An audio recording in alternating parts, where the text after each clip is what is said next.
rồi gặp ba trong mơ, ba mới chết là con mơ luôn. Lúc đó con mới tỉnh dậy thấy ba dưới bếp nấu ăn cho gà ăn như thường ngày á. Hôm qua con ôm ba thì hỏi xong mà con mới nói chuyện có chút cái hết luôn, hết mơ luôn. Từ đó đến nay con không còn mơ thấy ba nữa. Con phải thấy cuộc sống của con khi khi ba là không có được ấm cúng như gia đình của người khác, không đầy đủ như mọi người.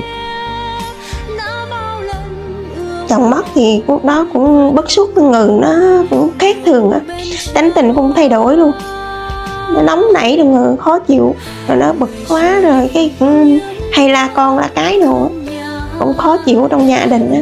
Nhưng mà cái nếu mà cái cuộc sống bình thường cái nó trở lại phải vài tháng sau em mới trở lại bình thường được rồi.